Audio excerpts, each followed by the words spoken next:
Okay, Ivy, Daniel, okay. Let's see who else have not gotten them on board.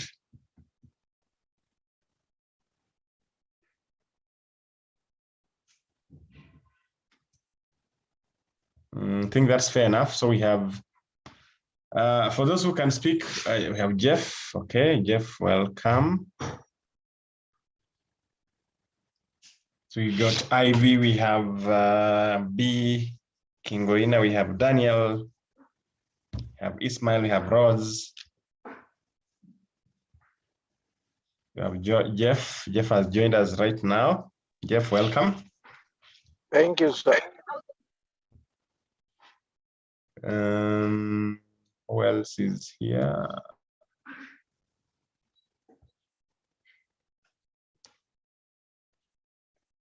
Okay. All right, welcome. I think we can start. No, it is people have been logging in a bit slowly, so but I think we are good to go.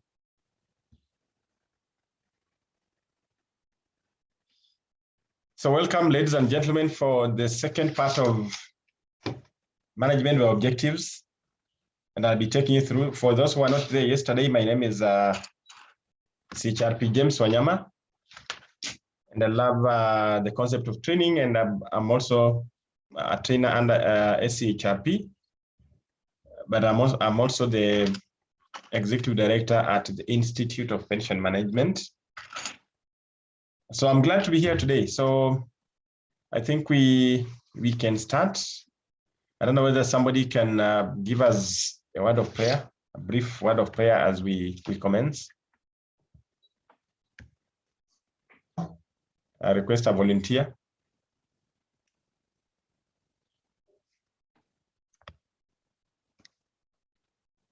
A word of prayer.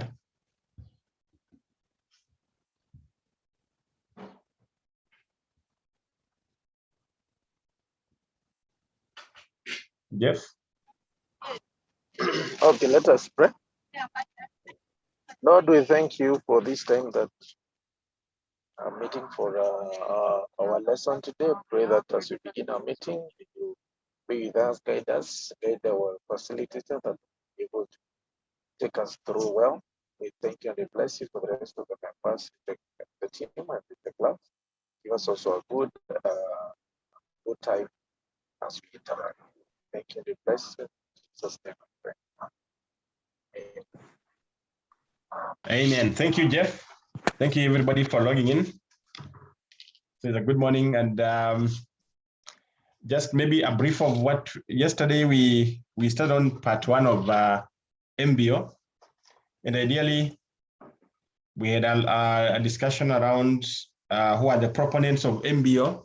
What is this good idea of MBO? How does it work? What principles guide it? How do we set objectives?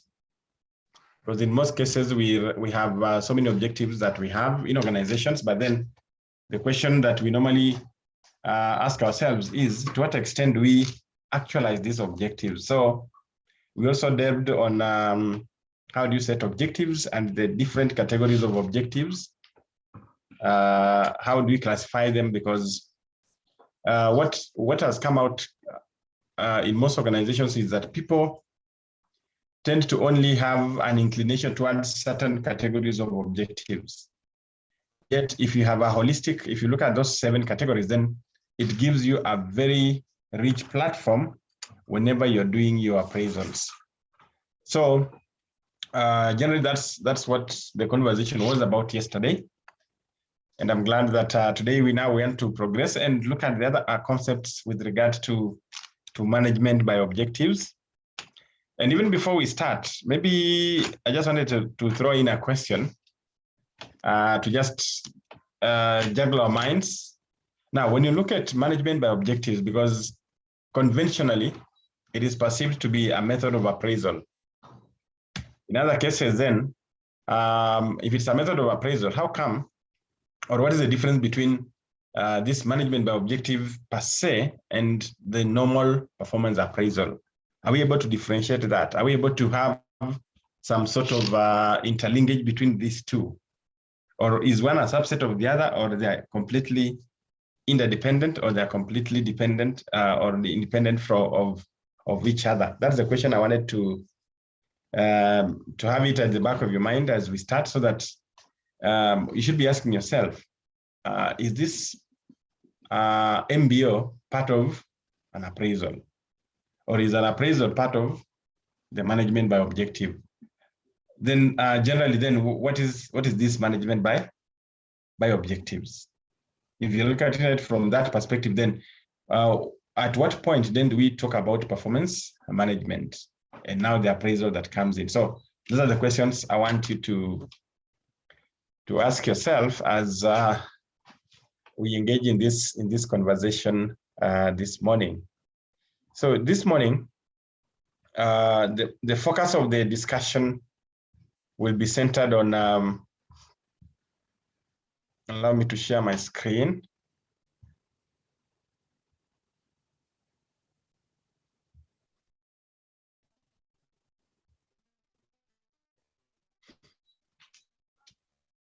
Right, so that's where we are.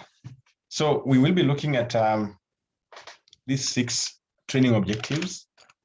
Now, this is just in addition to what expectations some of you mentioned yesterday. So I'll try my level best to ensure that by the end of the training, we will have made some progress towards meeting the expectations as you actually signed up for this particular training. So today, we'll be looking at what are the prerequisites for a good objective, because remember yesterday we looked at the different categories and the principles. Now today we want to look at what are the prerequisites for a good objective. Then we'll also look at the 3 constituent processes of an MBO. So generally we look at the management by objective. What are these constituent processes? What are these processes that encompass the management by objective? Then on another front, we'll also be looking at who uses this management by objective. And that's where I throw in that question, that who or how do we implement this? How do we integrate this in our day-to-day activities? Then we'll also be looking at the strategies for making management by objective effective. What strategies can we put in place so that this management by objective is as effective as one will have expected it to be? Then also we'll look at the benefits, because in any case, if you're introducing a policy, if you're introducing a process, one of the underlying factors will be, what sort of benefits are we looking at? What sort of change? What transformation is this policy? What transformation is this system going to bring on board? Not only to the employees, but also to the organizations. Then we'll also look at the key result areas that managers need to focus on for clarity of objectives. What are these key result areas that managers, it could be a senior manager, a supervisor, that you need to focus on for clear objectives? Now, if you look at these objectives, they are now more focused on the aspect of determining our expectations. Like if you're introducing this, or we are to embrace management by objective, then how are we going to use it? Remember, in any process, people resist change, or the process may not be effective because of resistance to change, or because there has not been enough sensitization or education on why we need this policy, why we need this process, why we need this system. So to be very pertinent for us now to encourage ourselves that when we are using a process, then what sort of integration or processes that we need to put in place. So these are the main areas that we'll be looking at. I'll be allowing you to ask any questions. If you feel you have any question alongside the discussion, then feel free to raise your hand, or you can always use the chat section, which is also available on this platform. When we are looking at a prerequisite, a prerequisite is more of something that makes you to get to a next level. Just like prerequisites for you to run should be that you're able to walk.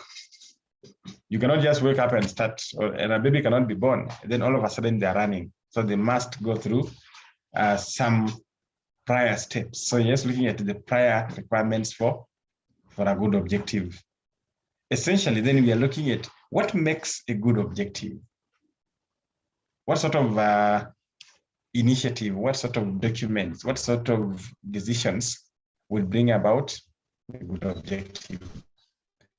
And here, one of them, for us to get a clear objective or to have a good objective, is that it should be precise and well-defined. Precise and well-defined. Yesterday, we looked at the concept of SMART, which, as I said, it has become a cliche because of how we've been utilizing it, how we use it. Every time we talk about SMART objectives, you need to be smart. You need to be, people talk about you need to work hard, you need to work smart and all that. But when it comes to the concept of SMART, then for an objective to beat the test of time, then it must be precise and well-defined. Precise means it's not so wordy. It's straight to the point and it's clearly defined. It must also fulfill the measurable component, measurability. It must be measured. Because for an objective to be realized, because if you don't have a measurable objective, then it's more of a goal, which in most cases we don't have a clear timeline on when that ought to be achieved. So it will be important that we break down this goal into specific objectives, and these specific objectives are the ones that we are referring to as measurable. We are now able to measure, we are able to allocate a particular value to it, and we're able now to assess our progress towards that. And that's where we find us coming up with the different criterion of evaluation of to what extent has somebody achieved this, to what extent have you performed your duties, to what level, so that when we are giving a general assessment of your performance, then we are able to use this criteria to enable us to indicate your level of performance. Because if we lack this, if you're not able to measure, then it becomes more of a qualitative issue. And qualitative aspects are very difficult to measure because unless we translate them into measurable components, it will be very difficult for you to justify that I'm more loyal than the other person. So we need to have a way in which we can quantify that, because even the level of loyalty can be quantified through different qualifiable statements or qualifiable attributes that we can encompass in the whole system. Then it will be consistent with the values of the organization. Consistent with the values of the organizations. I think yesterday when we were looking at the different categories of objectives, one of them was values as one of the components of the objectives. And we said that the manner in which we allocate or we determine how values should coexist with other components is also determined by the vision, mission, and the philosophy of the organization. And these values tend to inform the performance decisions that the organization will want to partake. Another prerequisite is that it should be mutually agreed upon by the manager and the concerned employee. Mutually agreed upon. By mutual, we mean it has to be two-way. So both the employee and the manager have sat down, they have analyzed the current performance, they have looked at the direction of the business or the company, and now they have decided to come up with different action items to enable them move to the next level. That's when now we talk about the mutual agreement. So at the end of it, then we'll have both the employee and the manager signing that document saying that we agree with what has been stated in this document. So by doing that, then they're committing themselves now towards the realization of these objectives. So that's one of the prerequisites, that it must be agreed upon. Otherwise, if there's no agreement, then it will end up to be an objective that is debatable. People will question it. They will say, hey, I don't understand this objective. I didn't feel this objective. I don't think this objective resonates with my work. And you'll also agree with me that if these objectives are not agreed upon, chances of realization of the objectives will be very minimal. Because one, if I'm not part and parcel of this action, I'll look at it as if something that has been imposed on me. I'll even stop thinking beyond the activity as it is. I'll not even be innovative. I'll not be creative because I'll feel that this is an objective that has been forced down my throat. But in the event that I've taken part, then it gives me the mandate. It gives me the energy. It gives me that sense of belonging to ensure that I work towards achievement of this. So that's where it is very imperative that we ensure that people have taken part in the decisions of this. Then it should be challenging for encouraging better performance and attainment of superior standards. So a good objective should actually challenge the status quo. It should challenge your mind. It should challenge your thinking. It should also challenge how you perceive work and how you perceive decisions. That's the essence of a good objective. Then it should also be achievable and must be within the purview of individuals' capability. Now, talking about the purview of individual capability, then we are not looking at giving an objective or coming up with an objective that is overburdening, or an objective that you don't have the capacity, an objective that you have no competency in, or an objective that you feel you're struggling to meet the demand. So we are looking at it being within the purview of your capability. So we'll not overburden you with an objective that we feel can be done by the department. Then we lump it to an individual, because doing that, then we are going beyond the purview of your capability. To what extent can you do something? To what extent, what results can you bring on board? That's the essence of capability. And if you agree that you need to be consistent in what you do, are you able to do that? Okay. Then it must be time-bound and emphasize team-based results. Time-bound. So everything must be done within a particular time, and also emphasize team-based results. So when you look at team-based results, that means we are saying that when we look at management by objective, we are not isolating an individual from the team, but we are looking at how the individual can participate, how they can contribute towards the success of the business. Take an example of a soccer team: Manchester United, Arsenal, Chelsea, Man City, Harambee Stars, and the rest. They have usually, that team has different players, and these different players have to play in different positions.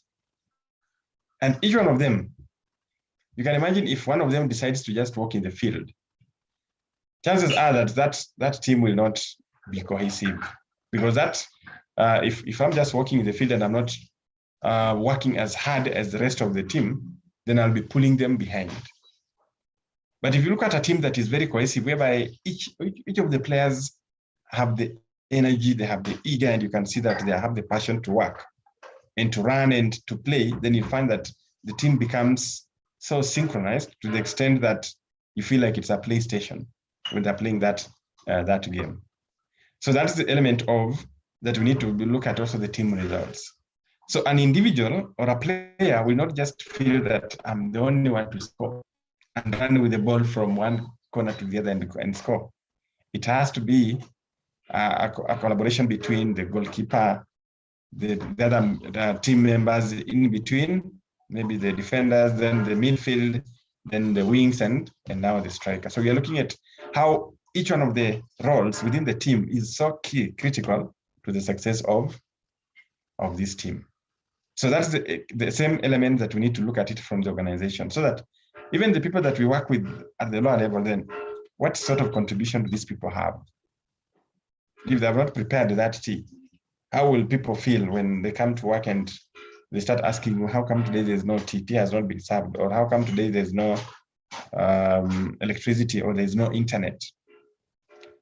So having that in mind, then it opens up your mind to see we have an interdependence sort of relationship at work. I also depend on some people. Those people also depend on another group of people. And at the end of it, the success of this organization depends on the contribution of each of the individuals. So that's now on these prerequisites for a good objective. On the same line, maybe just to add on that, we'll now look at the key characteristics of management by objectives. So one of the characteristics is that we need to have overlap of organizational goals across the different stages, operations, processes, or units of organizations. Now, that is purely integration. That is what we call integration. So we need to have that overlap. We need to have the goals being cascaded to the different stages of the organization. We also need to see how that has been cascaded to the different operations, the processes, and the units of the organization. It could be a very small unit, it could be a department, but that objective of that unit should be in tandem with the organizational goals and objectives. That's one of the important characteristics of management by objective, as propounded by Peter Drucker. Then these objectives also must be set based on SMART. This is some concept that we cannot overemphasize, because it's something that we cannot, if you're talking about success of objectives, then SMART has to be the DNA of the same. So our objectives must be specific, measurable, attainable, relevant, and time-bound. That's how we need to do it. And yesterday I was asking you that every time you sit down and look at your objectives, or you look at your appraisals, have you ever asked yourself, if you look at the indicator 1, is it SMART? Is it specific? Is it measurable? Is it attainable? Okay, is it relevant? Is it time-bound? So every time you ask yourself those questions, and from what you have as a statement, it tends to meet this requirement, then you're on the right track. But if you look at it and it doesn't meet any of those, or it only meets one, then there's a lot of work that we need to do with regards to that component of your appraisal. So management by objectives must adhere to the principle of SMART. Another one is that specific objectives are identified and defined for the team or the group, and also the individual member. Specific objectives are identified and defined. So we identify them from SMART, then we define them for each team. So it could be an objective for the department. So the department owns that. So that explanation is owed now to the team. So the team will also talk about how that team objective can be resonated with what? With the individual members. So that's when now this aspect of those objectives being identified and defined comes in. Then another important concept is that these objectives should be set through a participative decision-making process. Participation. Without participation, and usually whenever you talk about, it could be a very good change process, it could be a very good procedure, it could be a very good activity. But the moment you don't involve people, then that will be the starting point of failure for that process. So it is very imperative that when you are setting objectives, it has to be participative. And that's the reason why under MBO we said that there has to be mutual agreement, agreed targets, agreed objectives between the manager and the staff. Then another point is that there should be explicitly defined time, period, or deadlines for achieving these objectives. So this is just in line with the SMART, that there has to be specific period on the deadlines for any of the objectives, so that you don't keep on working towards something that you cannot determine its end period. Because you can do it for 2 years, 3 years, 4 years, but can we say that you've come to a conclusion? Have you completed it? That's the question that we will be asking people or ourselves. Then also the evaluation is done to measure and judge the status of the progress of employees towards the set of the objectives. There has to be that monitoring, continuous monitoring, and to determine the level of progress. Remember yesterday I said let us not hoodwink ourselves with the busybodies. Sometimes we talk about people being just busy, moving up and down from one office to another, carrying documents right here, right there. But at the end of it, if you ask them, so what is it that you've achieved by the end of today? They'll not explain, because they didn't have an indicator of progress. They're not able to measure the progress within which whatever they have done today can be attributed to. Then it's also important that we have what we call constructive feedback. We need to have that constructive feedback with employees to help them set or reach the set objectives. Now, what do I mean by constructive? More often than not, you hear people or stating that other people are not performing. But the approach, the language they use in criticizing is more of a rebuke than a performance improvement approach. So under MBO, it tends to look at a performance improvement approach whereby you are giving what we call constructive feedback. Feedback that does not look like we are using it to take or to take a fight with you. Feedback that we are not using it to punish you. Feedback that we're not using it to degrade you. But you're looking at feedback that will enable you to realize that you can always do better.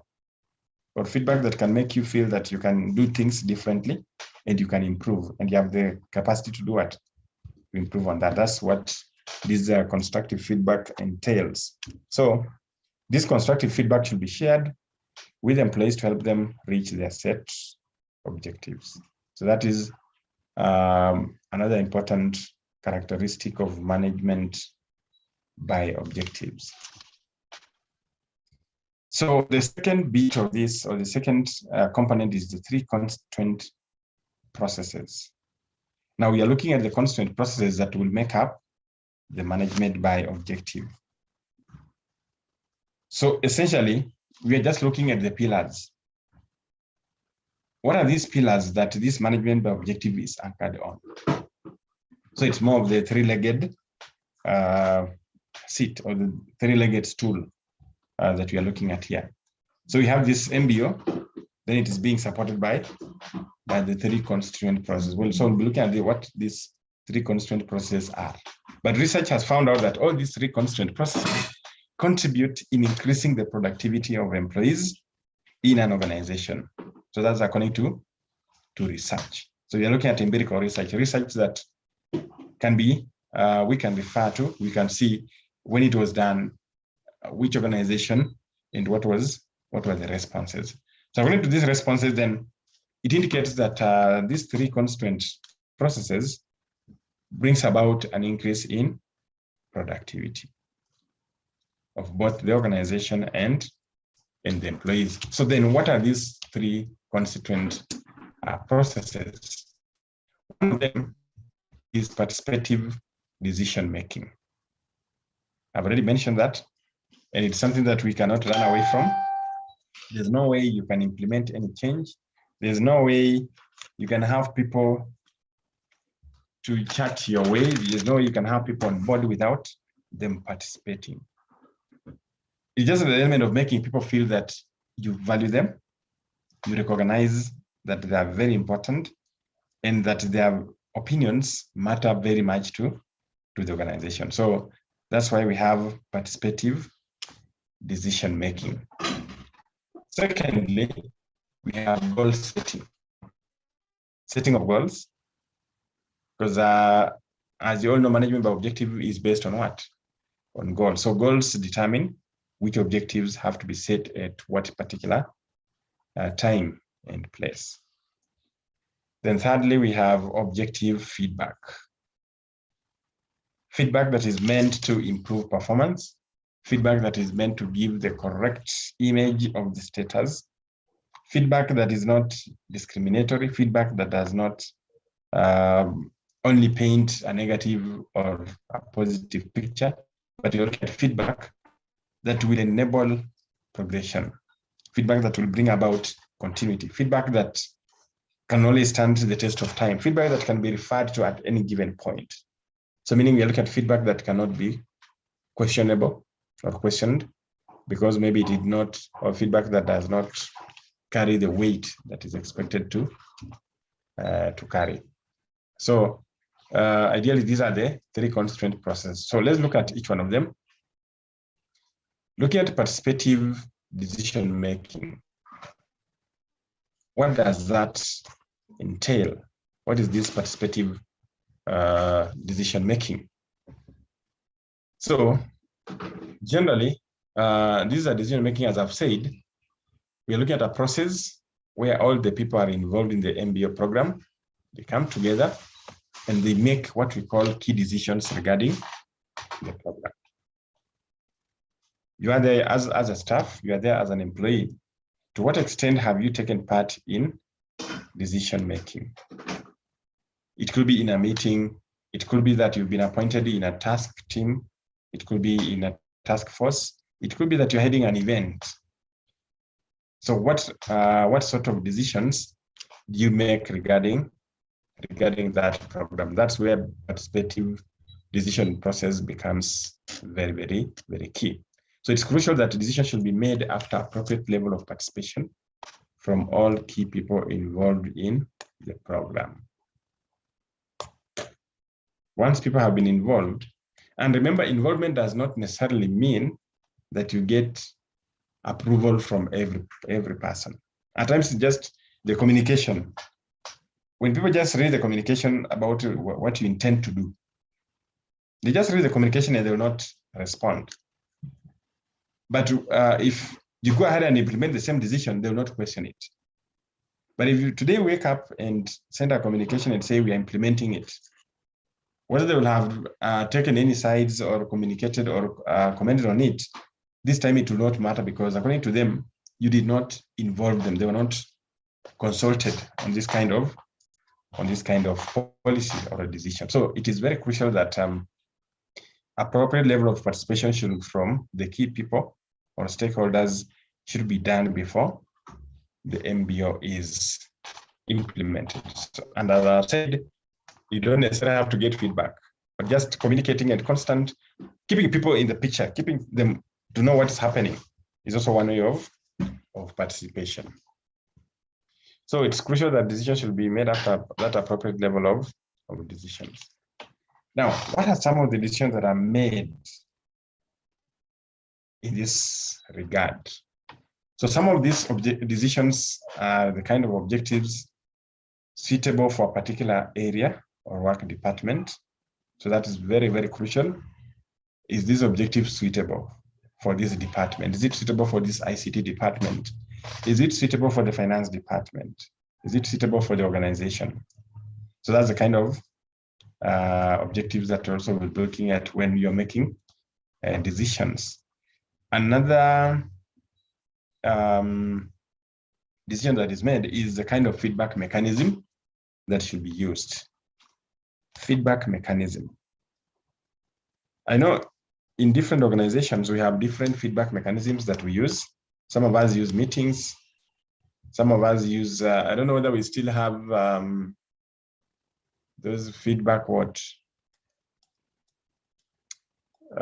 feedback forms. There are companies that use feedback forms. Others have, in the age of technology, you have just created a software or a system that enables people to give feedback on the happenings of the organization. They'll comment on the activity, they'll comment on an event, they'll comment on a product, they'll comment on the service that the company may be introduced in a particular period of time. So that's also one of the ways in which some of the decisions that are made include. So they'll include what sort of mechanism in terms of feedback should be used to update the status of progress to employees. Do you send emails to update people? Do you do a WhatsApp? When now you're saying happening now, the launch of the new policy. Happening now, we have a town hall meeting for the new HR system. Tomorrow we'll have a meeting on what? On mentorship and all that. So when we have this kind of mechanism, then does this mechanism serve the purpose of the majority? Other times you may find yourself that you're not having a mechanism that covers everybody, but at least you're looking at the highest percentage of people being served by this particular feedback. Then also we may have decisions on the period with which the goals should be set, such as maybe for 6 months or for a year. So that those are also some of the decisions that you make when you talk about participatory. So you ask yourself, are we looking at 3 months? Are we looking at 6 months? Are we looking at 1 year? Okay. So that when you are making these decisions, then it is from an informed point of view. Another decision would be the parameters that should be used for measuring the performance of employees. What parameters are we going to use? Now, these parameters are similar to what I was explaining yesterday.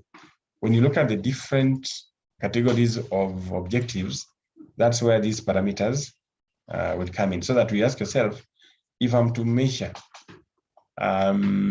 responsiveness or ability to learn, what are the parameters that I will use to capture the responsiveness of this staff, or the ability or the willingness to learn? What sort of parameter are we going to use to capture that kind of feedback? That's on the parameters. Another decision is the way in which the set goals and objectives can be linked to the performance appraisal and the performance management system. So you look at the integration between the MBO, and that's why I was asking you, what is the difference between MBO and appraisal? What is the difference between the MBO and the appraisal? Which one is a subset of the other, or which one constitutes the other, or which one is a subset of the other? And generally, then the performance management system, what does it entail? So that's what will be looked at as performance management systems. Good. The other bit is now goal setting. The goal setting. So under goal setting, the question would be that, what is this goal that you want to set? When is this goal going to be achieved? Who will be the custodian of this goal? How are we going to measure the achievement of the goal? And at what period are we going to do that? So this would be some of the questions or the queries that you need to be engaging on as you look at goal setting. What sort of goal are we looking at as an organization, as an individual, as a team? What sort of goal are we looking at? Because having that in mind, then it will guide the team or the individual to know, when do we put our efforts together? When do we discuss these goals? Then at what point do we synergize ourselves towards the achievement of the same? What sort of capabilities do we have? What sort of advantages do we have in our team that can enable us to move very fast and achieve this kind of objective? That's the essence of this goal setting. So it has to be achieved in a specified period of time, whether it is a few months, it could be half a year, or it could be a year. So that's very, very crucial in looking at goal setting. So, ladies and gentlemen, you need to understand that the basic goals are in the form of broad statements of intent, direction, and purpose. So you're looking at intent, we are looking at direction, and purpose. We have the goal setting should actually be in form of the statement of intent, the direction, and the purpose. That's what defines what this goal setting is about. So what is the intention of this goal? Which direction does it focus on? And what do we intend to get? What is the purpose of this kind of goal? So it's important that the key goals are identified, and then each one of them is defined broadly. So look at defining them broadly. Identifying.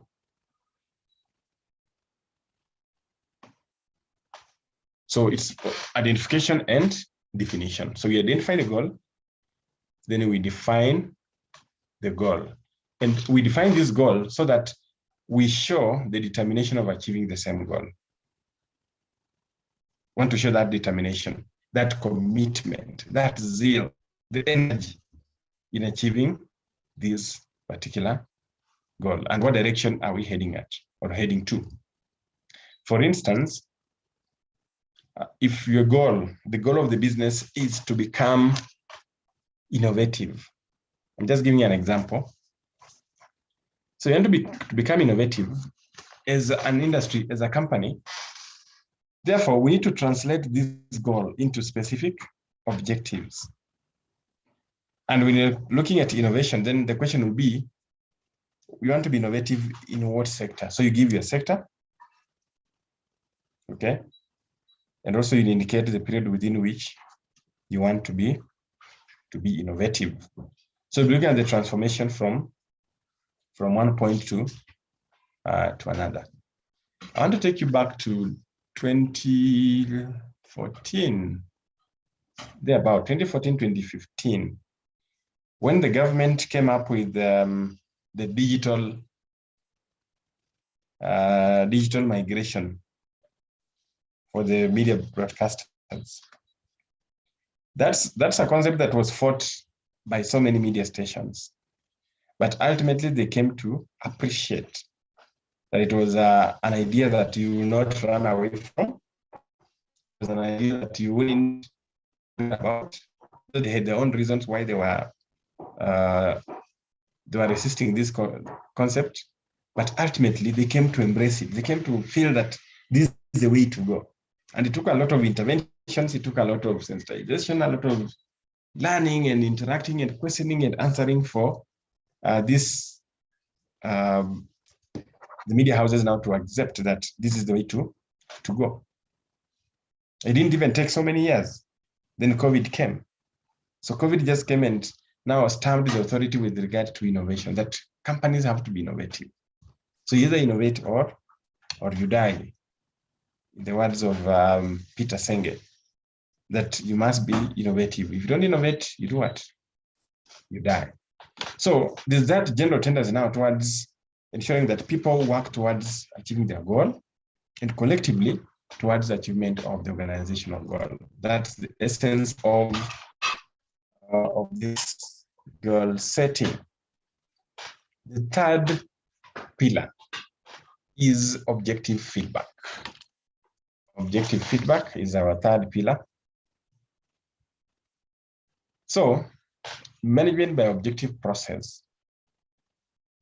It has very clearly defined objectives that are set, which have to be achieved by the employees. In most cases, these objectives are written.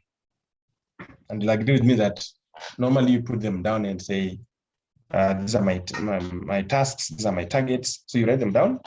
And at the end of it, you look at, have I achieved? To what extent have I achieved this objective 1, 2, 3, or 4? So by looking at those specific statements for your objectives, then you're able now to see, when am I supposed to have sent this project? when am I supposed to have sent this report? Those are the questions that will now linger in your mind. So as you do that, if you've not sent them on time, then the person whom you are answerable to, they'll be asking you, what's happened to you? How come I didn't get the report? How come I didn't get the statement? And that can only be guided through having this procedure or this process that are very clearly defined. And as you do that, then you are able to give what we call this objective feedback. So you give objective feedback based on what you feel made you to achieve something or made you to achieve something. That is the essence of this objective feedback. So according to this objective feedback also, they still emphasize on SMART. They still emphasized on SMART, that the objectives are supposed to be SMART. Now, SMART, as we've said, is specific, measurable, appropriate, realistic, and time-bound. So then the question is, to what extent are objectives the basic cornerstone of management by objectives? To what extent are they critical towards this? So that when you talk about objectives, then for them being SMART, then that aspect of them complying with the SMART principle, it means that they are now able to meet the essence of management by objectives.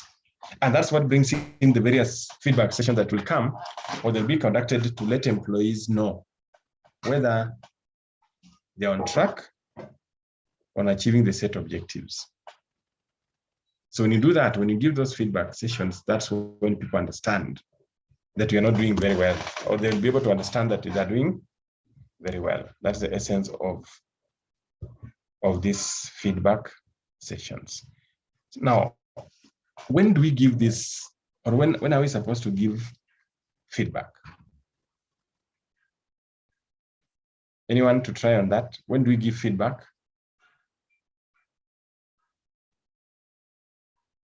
Or what is the ideal position of giving feedback? Do you wait for the feedback? Or do you give feedback at the end of the process? Let's say now you are going to appraise people. Do you wait until the end of the year to give feedback that will have given in February? I think there's a hand here from Rose.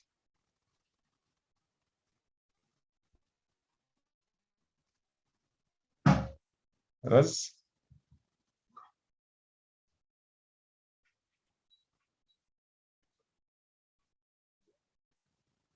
Rose Muteshi? Can see your hand.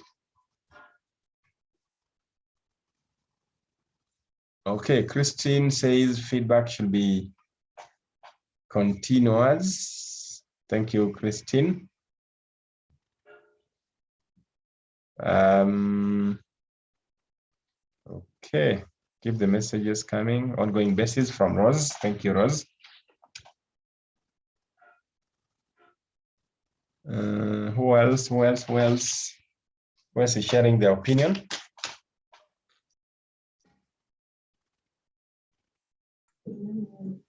Hello. Yes, Rose, how are you? I'm fine, thank you, Mr. Wanyama. Good morning. Good I morning. wanted to say the feedback are done so that the employees can know whether they are still on track or not. Precisely, precisely. So you need to do that feedback. Now, is it done formally or informally? That's where people ask. Some of this feedback, do you do it formally or do you do it informally? Now that you have seen I'm smart, she'll assist me carry this file to my beautiful office. And the rest of the girls. Mute yourself.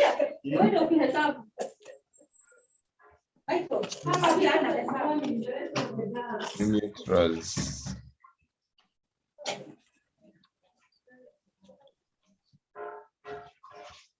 Okay, so I was asking this feedback, do we give it out informally or formally? Which is the best way?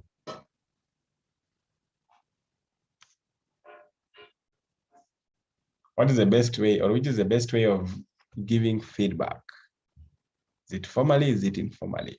Ivy says formally. Rose also says, Rose Macau says formally. Okay.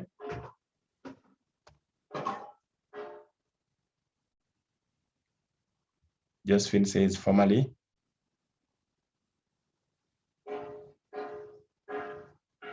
All right.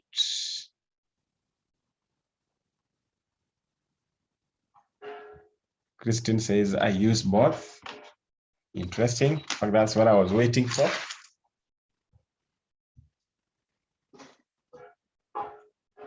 That's what I was waiting for. Christine, how do you use both? Maybe you can, are you able to speak? Can share with us your experience, how you use both of them?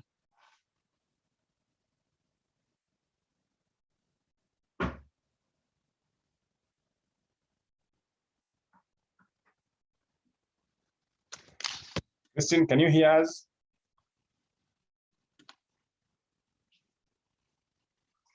Ismail says, I think it depends, sometimes over a cup of coffee and sometimes formally. Okay, interesting, interesting.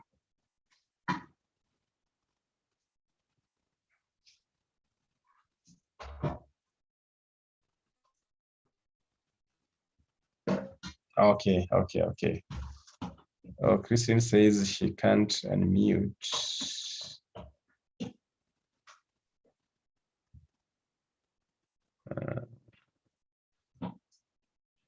Okay, let me allow her to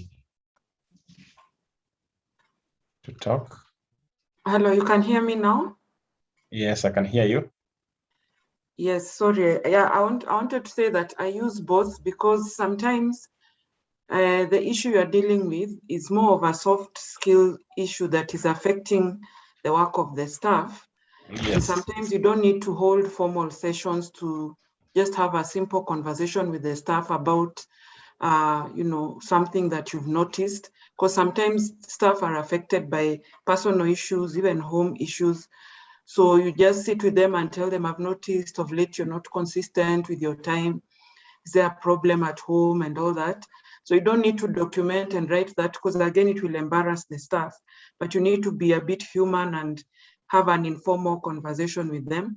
But in other cases, especially where the whatever is happening is directly tied to their work objectives, you can make it formal so that they understand the seriousness. So you have to use some sort of wisdom and discernment to know when to go formal and when to go informal.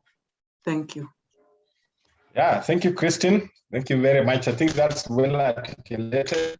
There are various situations that may not necessarily have to be to call for a formal sort of feedback, because at workplace we say it's more, we spend most of the time at workplace, so you need to have that bond.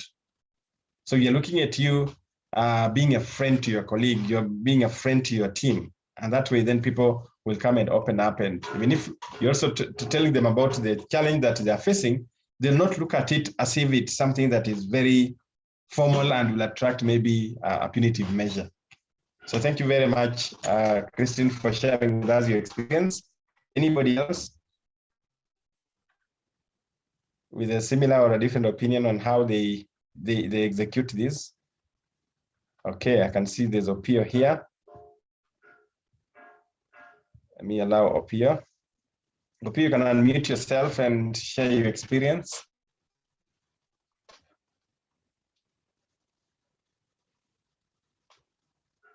Opio, can you hear us? I saw your hand.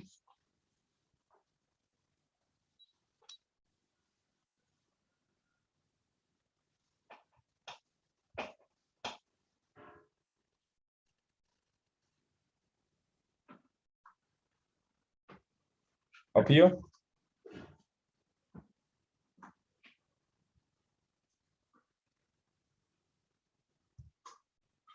Let me promote you. Maybe Opio as tries to talk. Let me see if there's anybody else who wants to talk.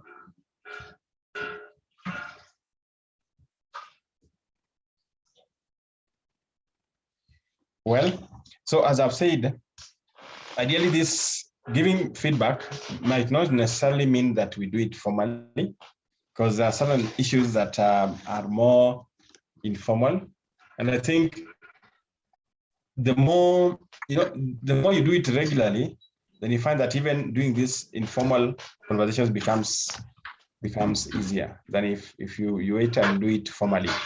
But as Christina has said, there are certain areas that require documentation, because also you cannot justify that you give feedback on something that you cannot make reference to. So they should be, you need to exercise your emotional intelligence just to know at what point do you give this sort of feedback that is formal, and to what point do you give the formal feedback.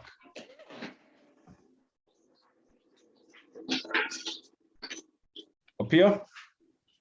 Yes. Okay, yeah, you're now able to speak?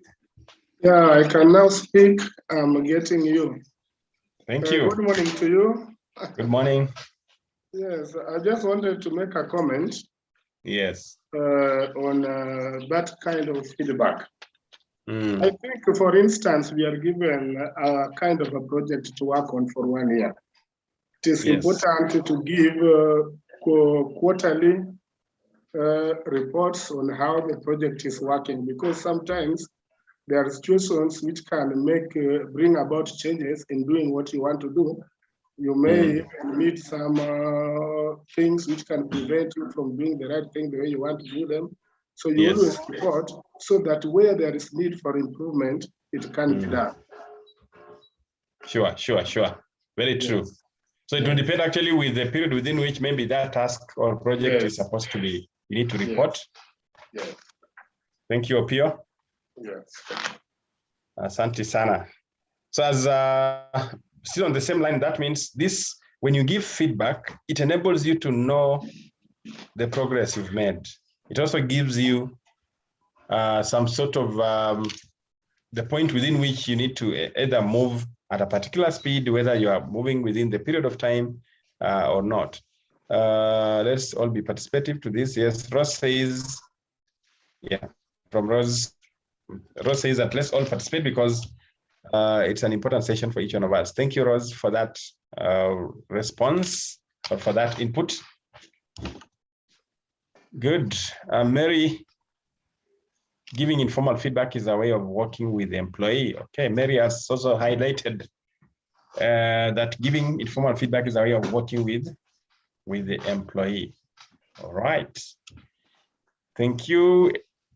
Keep the responses coming. Let's share because from the sharing is where we know whether we are doing the right thing, whether we can borrow from other people, whether we can learn from others, because that's the essence of this kind of trainings, that we need to learn from one another. It could be something that you're doing uniquely and we have not learned about it. So once you share with us, it gives us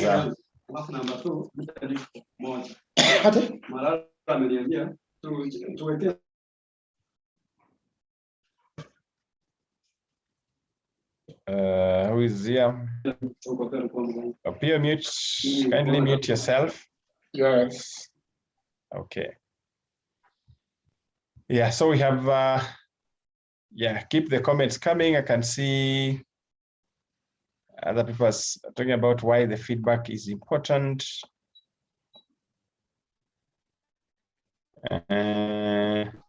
Yes, good. And as I've also said, remember this feedback maybe, we are not just looking at the positive feedback, because when we are working, of course, there could be some limitations. It could be some things that we've not done right. So we always need to be alive to the fact that some of the feedback should be negative. They could be constructive feedback, which now are meant to challenge our thinking, to challenge our processes, to challenge our working rate. Because if you give for example, if you give a report at the end of every month, yet this project you're supposed to complete within 3 months. So at the end of the first month, you'll be able to tell whether you're actually within the timeline.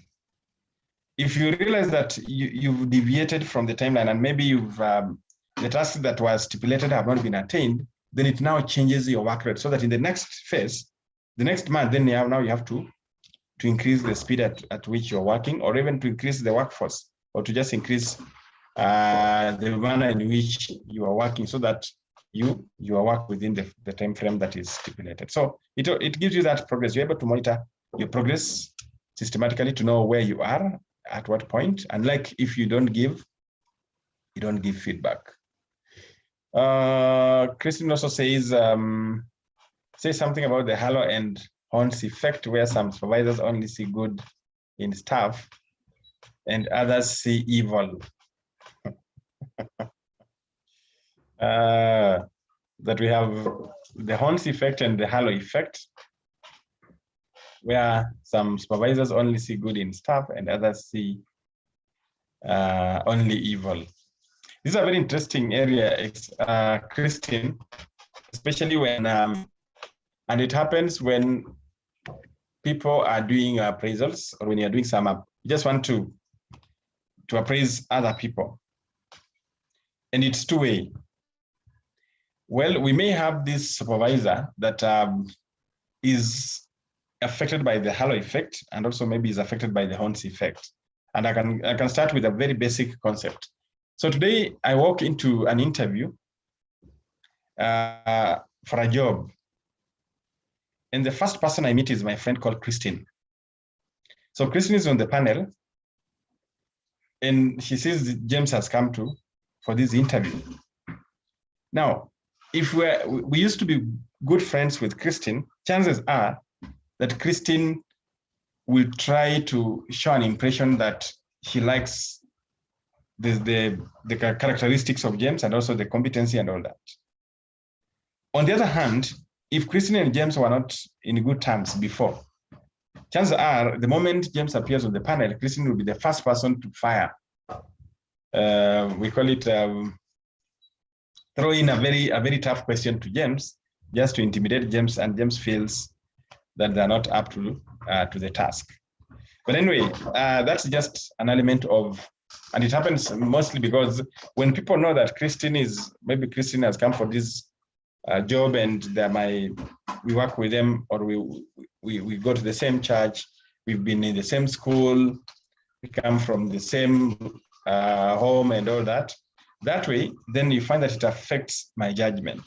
It affects the judgment of the person doing the appraisal, or the person doing the rating.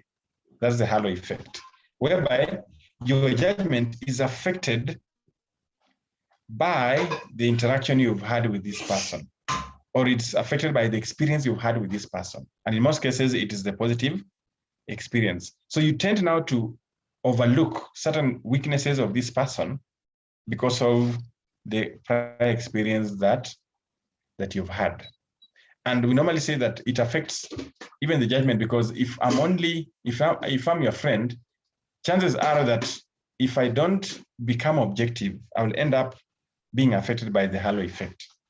And at times I tell people, whether you're my friend or not, when it comes to work, kazi ni kazi, tell the person that when it comes to work, my friend, you have to perform. If not, our friendship ends outside there. But the moment we talk about work, let us be specific on the kind of work. If I feel that you're not doing some things, then it's my prerogative to ensure that I tell you that this is not the right thing. I should be able to point out to you. You're my friend, but if I keep quiet, that means I'll not be helping you. And I know there are some friends that are, because of the friendship, they don't want to, according to them, if they criticize me, maybe they'll feel that I'm not doing it. But I've had cases whereby if you have very objective friends and you're working together, they're the first people to tell you that this one you are doing it wrong. And they'll tell you as a friend. That way, then, they're trying to develop you. Anyway, now when it comes to the horns effect is where you're preoccupied with negativity. So you don't see anything positive in this person. Every time you look at them, you just feel, this person is lousy. This person is not the person that we need in this organization. So that's where the horns effect comes in. However, we've always encouraged people to be emotionally intelligent. So that sometimes these horns and halo effect are affected because we are not emotionally intelligent. But once you're emotionally intelligent, then you find that you minimize the aspects of halo and the Horns effect. So it takes a lot of development. It's a developmental process anyway for people to get to understand that emotional intelligence should form part and parcel of your decision making. I may just look at someone and hate them, not because they have done anything wrong, but because of their personality. If I'm doing that way, then I'm not emotionally intelligent, because I should be able to know that there's a difference between the personality of the person and the work. So let me not misjudge someone because of their personality. Let me not rate them because of their personality, because they talk with a particular voice, their tone. So according to me, when they talk to me with that tone, then I feel like they're arrogant or they are not respectful. That should not be the case. Also, on the halo effect, let me not just also feel that this person is good because they always talk with a lot of respect. They're always friendly and all that. But we should be able to know that at any given point, that's why now under leadership, we talk about situational leadership. As a leader, in this case, as a supervisor, then you should be able to execute your roles and responsibilities on the basis of the situation that you find yourself in. All right? Let us exercise that because of the situation we are in and the emotional aspect of it. So that it enables us now to become more objective than if you are subjective, because halo effect means you're so subjective. Horns effect means you are very subjective also in your evaluation of this person. Some people still remind you on the ills that you did 2 years ago. Why should you bring such things on a platform in today and time? That means this person is suffering from this Horns and halo effect. There are people that are not able to understand that life have to move on. There are people who are not able to acknowledge that things have to change. We must move from point A to B. You should not carry that baggage. Yes, we might have differed last year, but that ends last year. After that, we looked at the new the new way of doing things, and let's work towards that. But anytime somebody reminds you of what you did in January, then that person has a problem. They need to be taken for an emotional intelligence training for them to realize that that's not the way to deal with people. Okay. Right. That is good. So next, so thank you for the feedback on that. So these feedback sessions are conducted at regular intervals at time, which are determined in advance while checking out the MBO program. This feedback should give unbiased and objective input. I think that one we've already talked about it. We cannot overemphasize it because it gives the status of their progress towards their set goals and objectives. So this is just a question, which of the following is not part of the 3 constraint processes? I know you know them. Participative decision making, goal setting, budgeting, objective feedback. Any response? Who can give us the response? Which one is not part of the 3? Josephine. Josephine has raised her hand.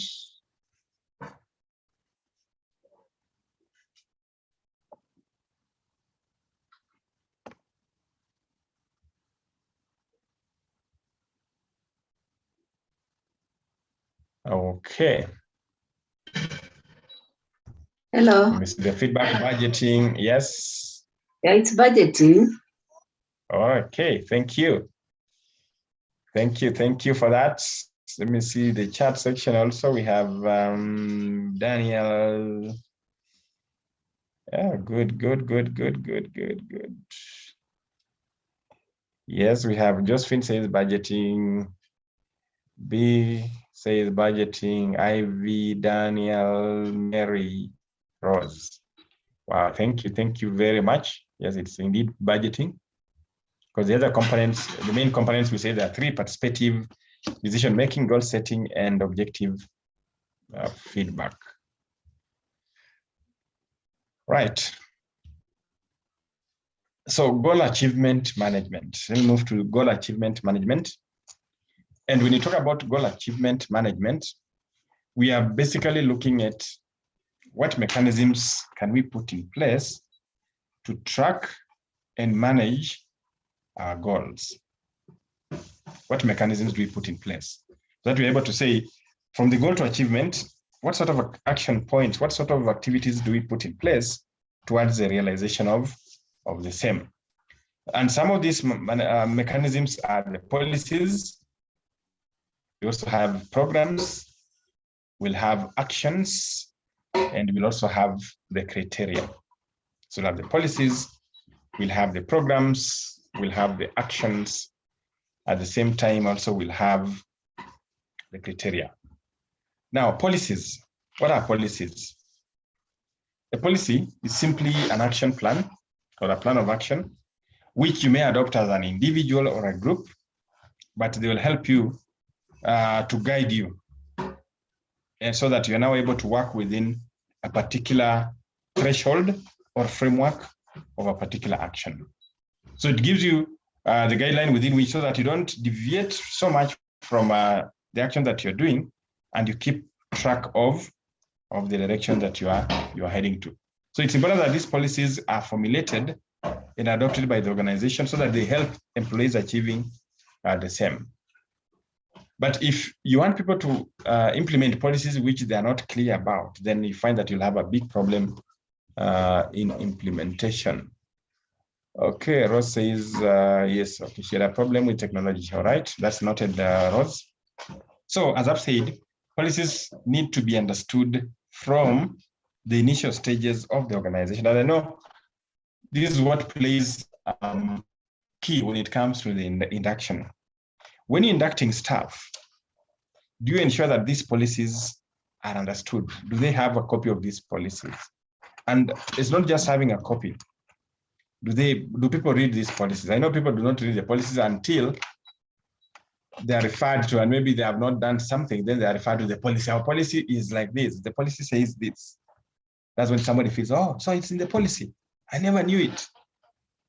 So it's important that people understand the policies and know that this is like a guideline. It gives them a guideline on what they should be doing, how they should be doing it, and what sort of repercussions lie ahead if they do not uphold these policies. So it's very, very important as you're looking at your goal to achievement.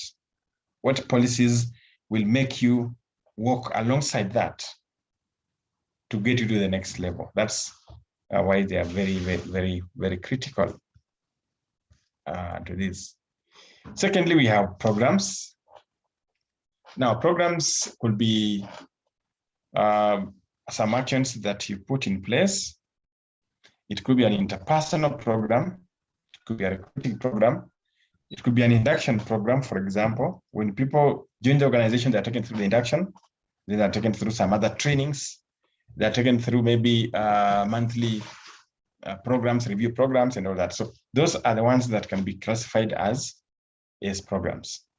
So as you look at your achievement from your goal, then you need to look at what programs will make me better. What programs can enable me to understand the journey faster?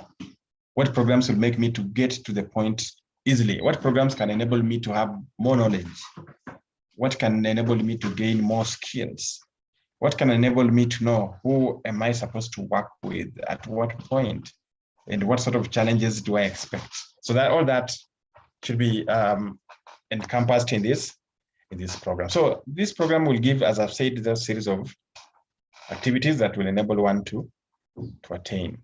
So these programs are aimed at recruiting the most suitable candidates for achieving a goal. So this takes you back to the process of recruitment and selection. So when you design your advert, you want somebody with this qualification, you want somebody who can perform this, somebody with this experience, somebody who can work under pressure, somebody who is flexible to all that.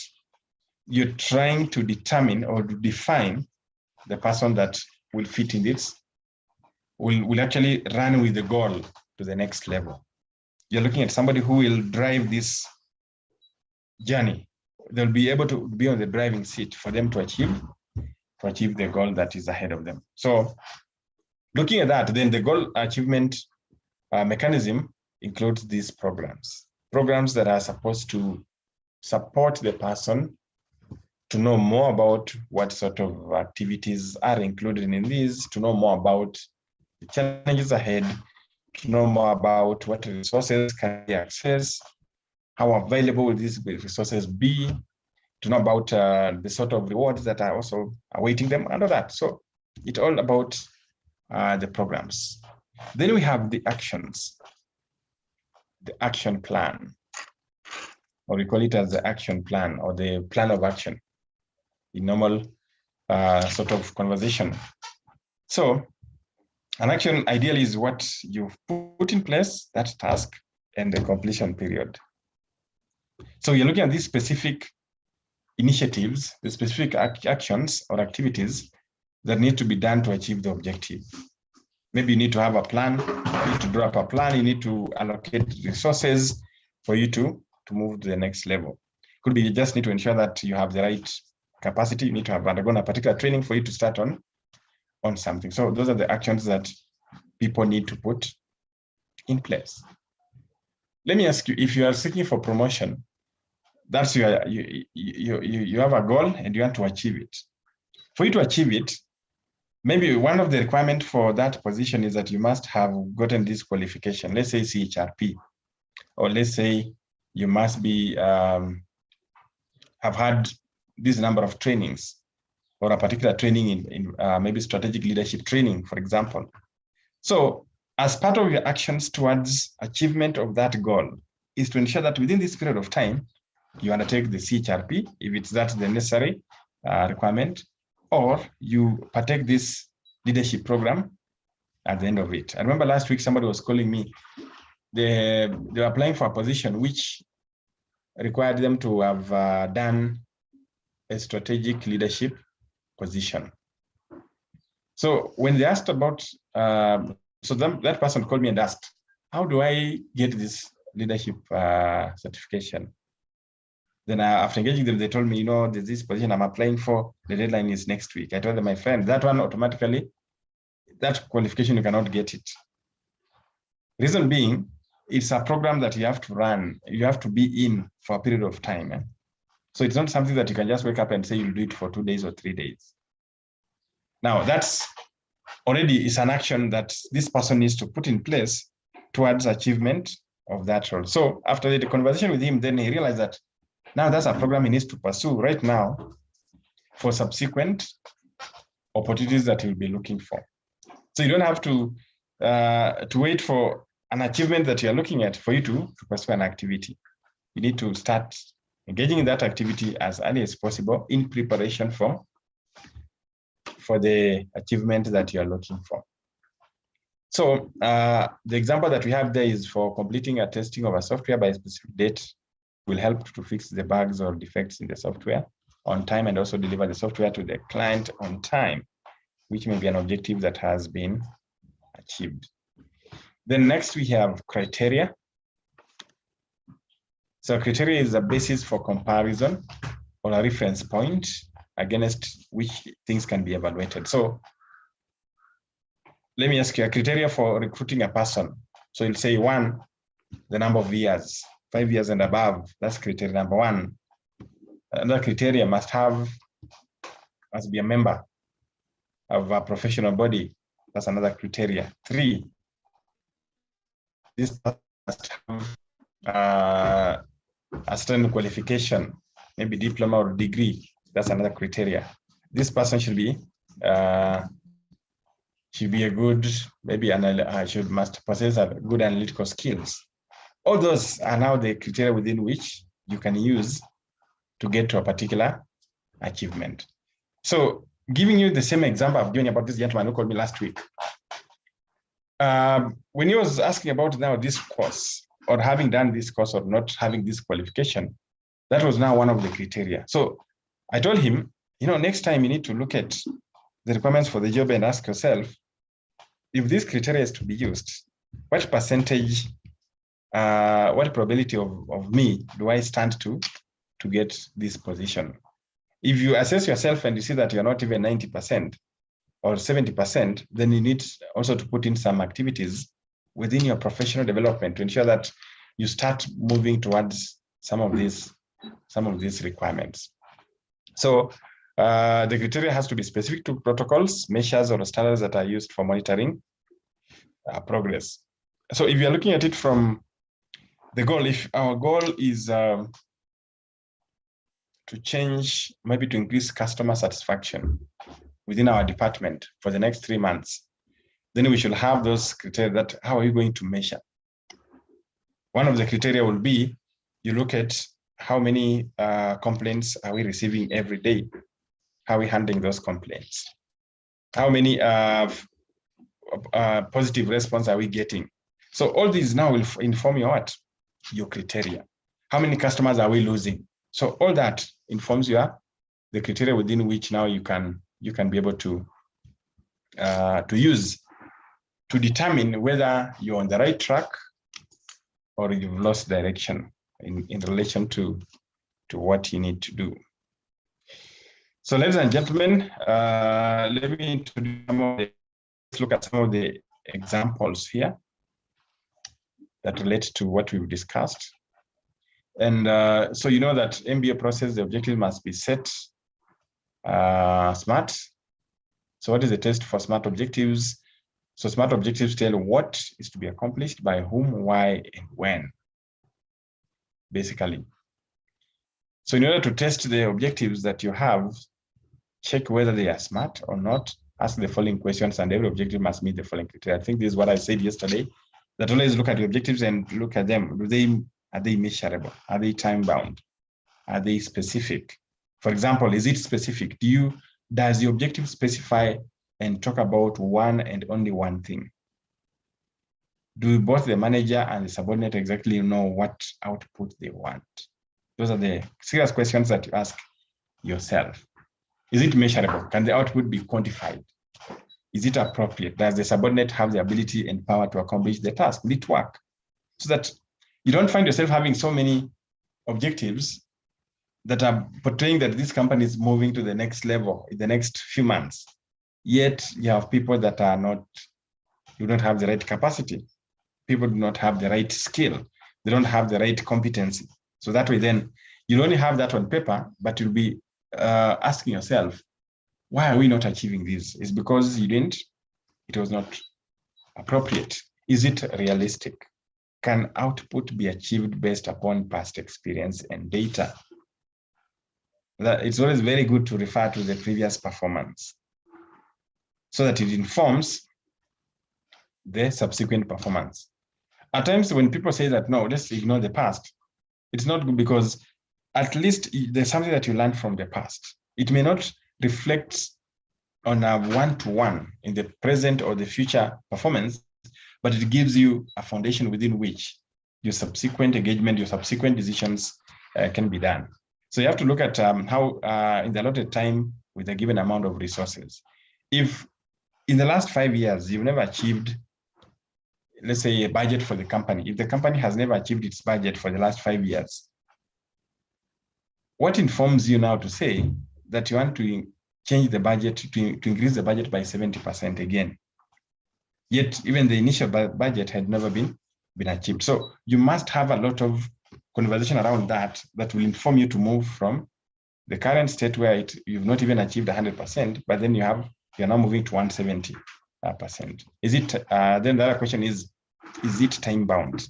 Is it specific? Is an amount of time defined to accomplish this objective? Do you have that reasonable time?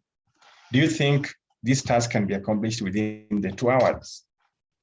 Or the 2 hours has been underrated, or it has been overrated? So all that should be some of the questions that you ought to ask yourselves. So let's look at this example. Giving this, the software developers will spend 15% of their time cleaning up the individual server space. So you can see that this defined objective is not SMART because it's not measurable, appropriate, and time bound. Just talking about 15% of their time.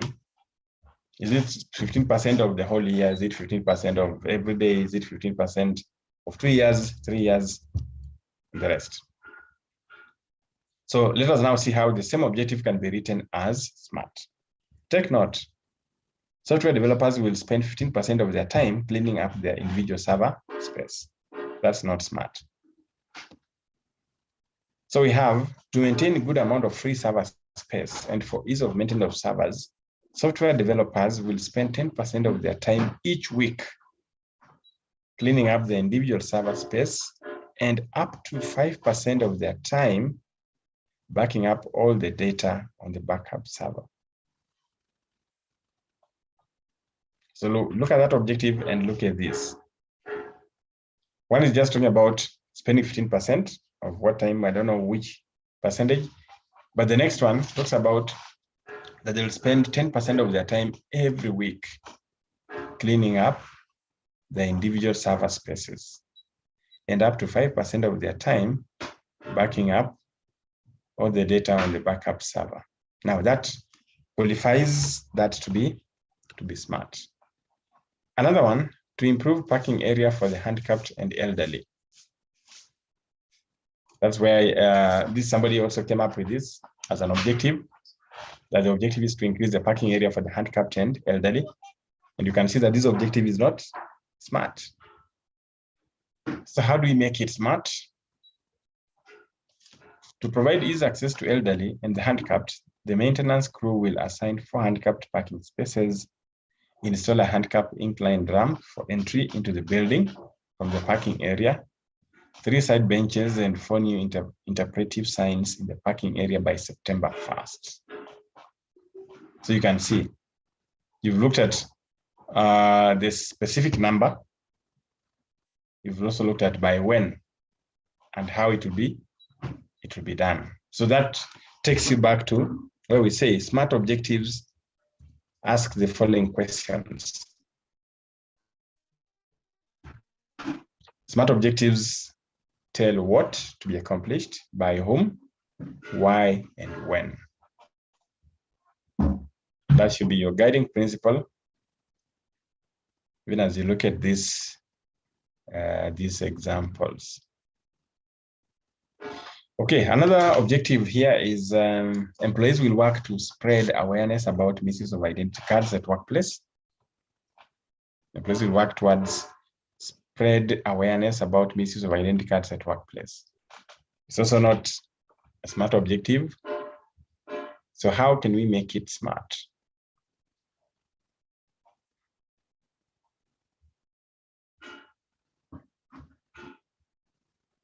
So 3 team members of the marketing department will work with the security department to make signboards about misuse of identity cards at workplace for gate tailing.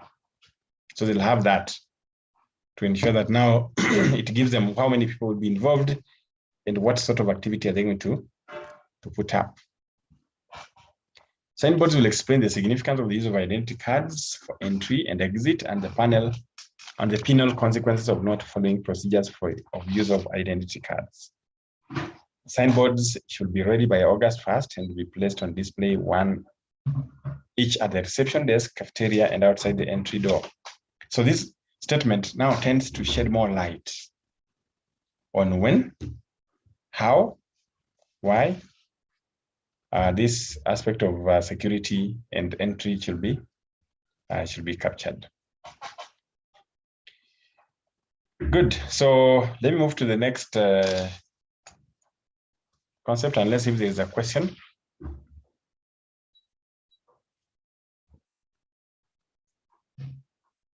Okay. Good. So use management by objective, or who are these people that can use management by objective?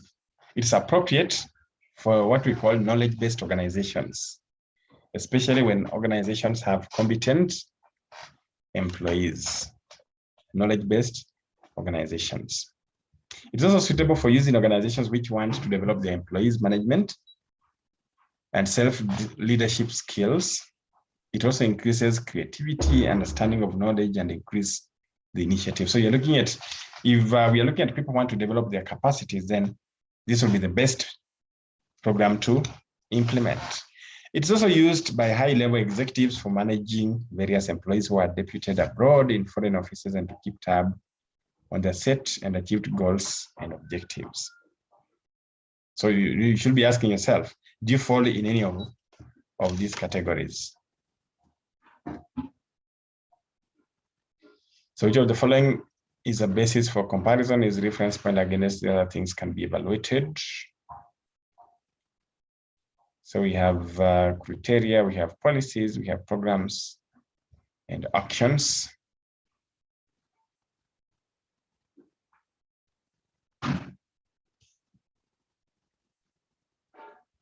So in reference to those, to these characteristics, that's where the question is being channeled. That which of the following is a basis for comparison or is a reference point against which other things can be evaluated? Is it a criteria? Is it a policy? Is it a program? Is it an action?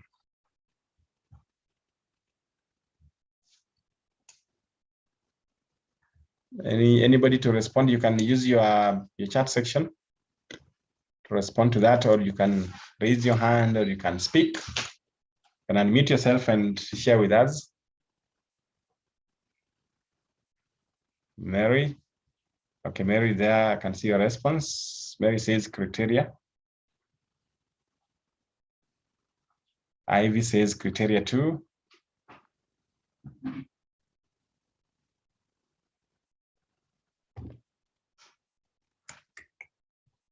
All right. It's clear because it gives you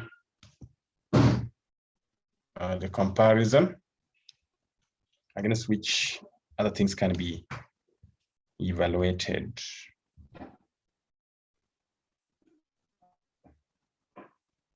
Right, so limitations, or what are the challenges in the use of management by objectives? Let me see a comment. Okay, that was Jeff also concurring with the rest, that it was criteria. So now limitations of management by objectives. Now, as much as we've talked about how well management by objective can be a solution to many performance problems or being appraisal problems, but also it has its own limitations. And I think it's also important that we take cognizance of these limitations, because through these limitations, then we are able now to navigate these limitations as we move towards implementation of the MBO. So one of the limitations is that this process only expects employees to perform and meet the deadlines. Just look at performing, meeting the deadlines. So it makes it so routine and so inclined towards goal and the result, and it has been cited as a limitation. Then another limitation is that it sometimes ignores the prevailing culture of the organization. It sometimes ignores the prevailing culture of the organization because of the focus more on those quantifiable outputs or outcomes. So people will now forget about the culture. Some of these culture issues that are pertinent to how the organization works may be ignored at the expense of focusing more on the prevailing aspects. Okay, Ross Mteshi, also I can see your chat. Thank you very much. Another limitation is that this process sometimes does not treat individuals, or it does treat individuals as mere machines. The process sometimes does treat people as mere machines. Okay, another limitation is that the MBO process sometimes ignores the working conditions of the organization, of course, because now people will be more focused on my targets. So I have my targets here. I don't care whether you're at work. I don't care whether you're my friend. I don't care whether we normally have that interaction. But mine is, I'll be looking at myself and my targets. So that also makes it to be a limitation. Or maybe you look at it as a department and say, our target is this. So we're not bothered about other people. We're not, things have to work. At times people, you hear people saying that duty calls. So whether you have other problems at work, but you're told, my friend, you have to, this one you have to deliver, this one you have to achieve it. I don't know how you're going to achieve it, but you have to achieve it. So that's also the language or the narrative that can be advanced by MBO. Now, MBO process also lays great emphasis on targets and objectives. And so it just expects the employees to achieve their targets and meet the objectives of the organization. So you achieve your targets, you achieve your objectives, and you are friends. If you don't achieve, we are not friends, we become enemies. Other limitations are that it may lead to employees depending on and turning to nasty politics and other unproductive tasks to outshine their fellow workers. I know this has been common with, I don't know whether we have people here who, you have staff who are paid on commission basis. It's very common in that kind of situation, whereby you even find staff fighting because one will claim that the other staff went through other means and hijacked the client that this one was pursuing. So it becomes a very nasty sort of environment because of somebody saying that I'll lose my commission because so-and-so has taken over my client. So it all depends with now how that needs to be handled. Otherwise, it can bring about very toxic environment, especially when people are now focused on themselves, what they need to achieve. At the end of it, you find that they don't even talk with colleagues. Because now I'll be thinking like, if I talk to you and I tell you about the activities I'm working on, you'll actually hijack that and hijack also the client that we'll be looking at. So it's very common when it comes to commission-based payments, where people will be looking at colleagues as they look at them as competitors for the clients. So MBO also increases comparisons between individuals at the workplace, where somebody will say, so-and-so just joined and they have brought in this revenue. You've been here for 5 years, you've never hit that target. So that comparison is likely to come in when these MBOs are they're being introduced or they're carried out. Then it also leads to employees to only perform and do tasks that the superiors ask them to do. Of course, somebody will say, this is not in my job description, this is not in my target, this is not in my appraisal, so I'll not bother about it. So it tends now to bring about that individualistic sort of character or sort of culture within this organizational setting. Another limitation is that it makes employees work monotonous and lacks innovation and creativity. So it's all about selling. So you keep on selling the same clients. You're doing the same work every day, day in, day out. And because your creativity and innovation is not going to be, is not part of the MBO or is not part of your targets, then you'll not bother about being creative or innovative, because at the end of it, you'll ask yourself, who will be looking at how creative or innovative I've been? Ultimately, people just be looking at what results I've brought in. So whether I'm creative or not, we look at what? The end, where some people say the end justifies the means. Another limitation is that MBO process only bothers about targets and objectives without bothering much about the existing circumstances at the workplace. I think that also resonates with the other point that we looked at. Okay, I think there's some observation here from Christine. Sometimes can also fail if the supervisors are not well trained. Christine Wamkoya says that many organizations assume that if you are in management, you'll automatically understand the process, yet management team also need to be trained and retrained on how to use MBO. Otherwise, the process will backfire. True. I agree with Christine on this. I totally agree with Christine on that. That this process will fail just like any other. Even the way appraisals fail, they just fail because somebody has been promoted to be the supervisor, and is a document that has been there in the organization. So every time just feeding in and going through it. But at no point have people understood why they need to carry out the appraisal, what needs to be contained in the appraisal, what needs to be contained. Now, in this case, what needs to be part of the MBO. So that lack of understanding, that lack of knowledge, the ignorance aspect of it is what makes this process to fail. So you can have it very well articulated in your policies and your documents, but it will not see the light. The reason being, you have people who are not able to chart the way forward. They're not able to sing that song to the next level. And this is a discussion I think every time I interact with organizations, I ask them, whenever you promote people, have you ever taken them to a training where now they're transiting from being a supervisor to a manager, or being an employee to a manager? Or the excitement just comes because I've been promoted, now I'm your manager, I'm your boss. That is it. There are so many things that nowadays, or they have not been done, and that's why you find that organizations keep on complaining about the leadership, keep on complaining about management, because every time you promote people, you don't also put in the training that they need to undergo.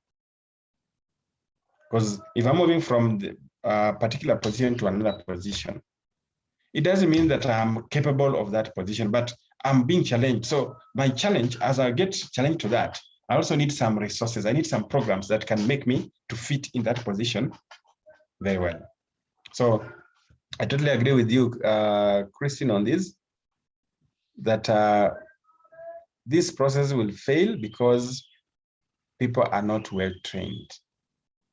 And if you're not well trained, your execution will be lousy. I've had cases whereby people will complain about even the chief executive not being able to evaluate them well. Some senior managers complain that it seems that the chief executive does not understand even the whole process, or the way they are rating it, or the way they are carrying out that process is wrong. But I don't blame the chief executives. It means that when these people are brought on board, there are some training needs that they need. Even if you are CEO, just remember that there are certain aspects of performance management that you need to be trained on. A chief executive should also be there. In fact, it would be advisable that they also undergo this emotional intelligence training, so that because they're dealing with diverse people, they should be able to know, how do I deal with this diversity? So that I don't come there with my mentality. I don't come there with my, with my horns or my hello, and I just want to treat people the way I believe. It also calls for a lot of development. Also, the senior managers need to be developed in this particular area. So once they are developed is when now they'll be able now to train their other people at the lower level also to fit into that kind of culture. So training, I know in most organizations, they don't regard training as much, but if you don't regard training even from the top level, that's why you find organizations are not synchronized. They lack that alignment because there's no training. So as I was giving that example of a CEO who was appraising their senior managers, and the senior managers complained and bitterly because the CEO looked so green when it comes to appraisals, and even the kind of comments that they were writing on that appraisal were very wanting. So it pointed to me, I told the staff that, okay, we are blaming the CEO, but also maybe the CEO, when he came into that, whom do the CEO report to? Because those are the people that will have recommended that we need this kind of program for this person, so that he's also able now to understand the whole organization. Okay, there's a question here by Opio. What's the difference between MBO and a balanced scorecards? There's a question from Opio. Those are now two questions. There is one I had asked, what is the difference between MBO and performance appraisal? Now we have another question. What's the difference between MBO and a balanced scorecard? Anyone to attempt that?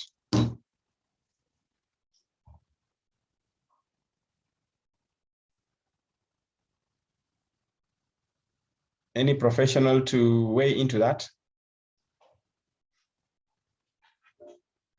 You may start with the question, the first question I asked, the difference between MBO and appraisal. Or you can start with the question from Opio, who is asking, what is the difference between MBO and a balanced scorecard?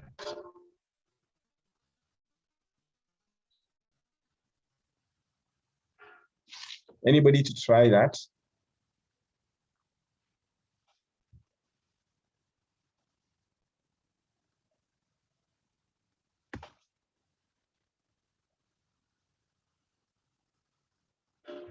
Anybody to try that? Okay.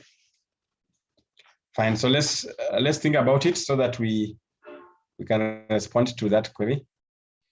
So the last limitation we've said there is that MBO only bothers about targets and objectives without bothering much about the existing circumstances in the workplace.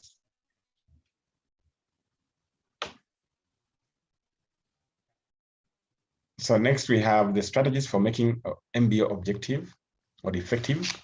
How do we make the management by objectives as effective as possible?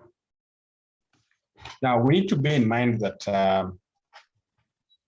MBO is not a one-off event. It's not a one-stop cure for all organizations in terms of motivation, planning, control, and evaluation.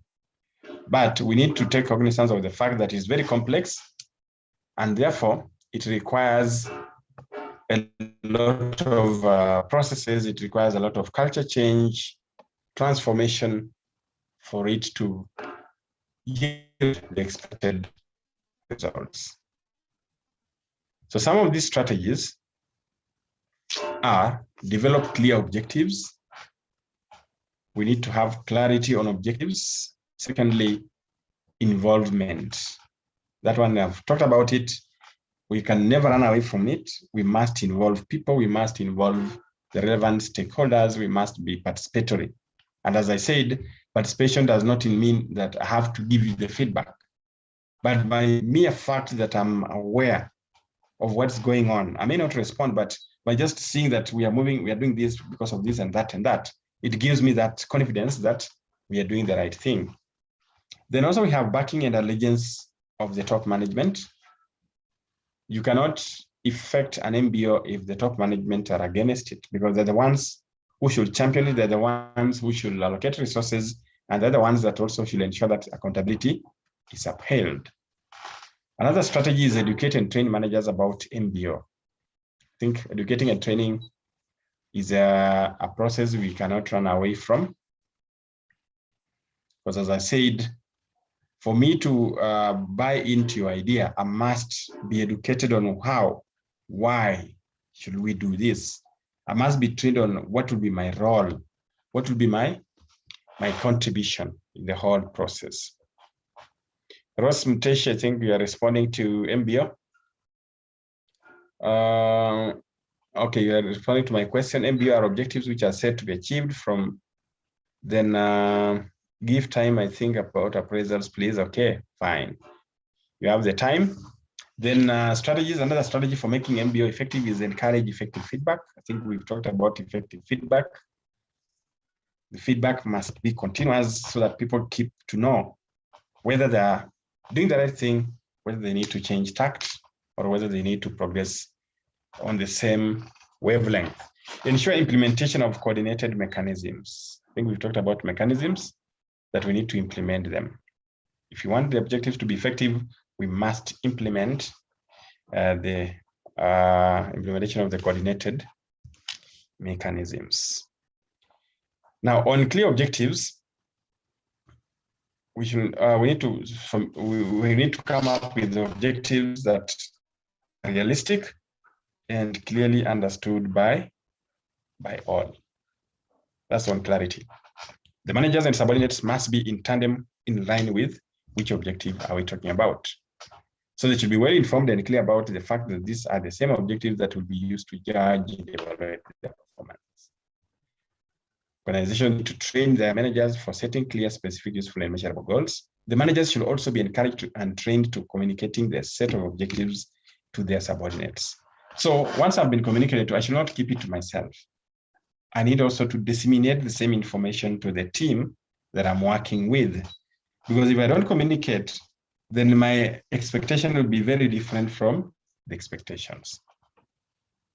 Promoting involvement. That's where we talked about participation in goal setting. It helps subordinates to play an active role in defining and achieving their own objectives. They will actually be players in the objective. Okay, let me see a chat here from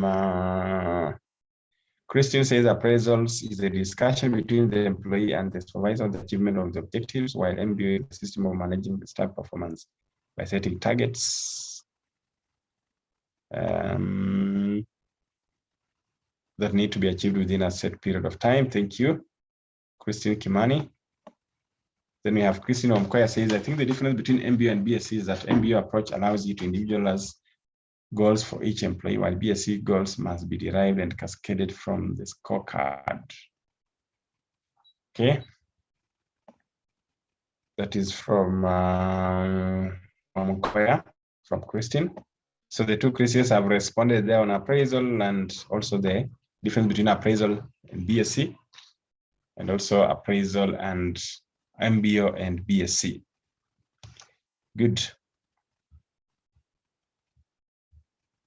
So it's important that you can understand that although managers may not be comfortable in giving up some of the power and control over their subordinates, it's necessary for an MBO program to be effective. So while setting the goals, face-to-face communication between managers and subordinates should be encouraged. The manager should discuss and help the subordinate in solving any issues or problems and in resetting his or her goals. The manager is also supposed to review the performance of the subordinates based on the set goals. Hence, effective two-way communication should be established in the organization. Now, another point which you've already mentioned is backing and allegiance of top management. And as I've said, their support is very, very imperative.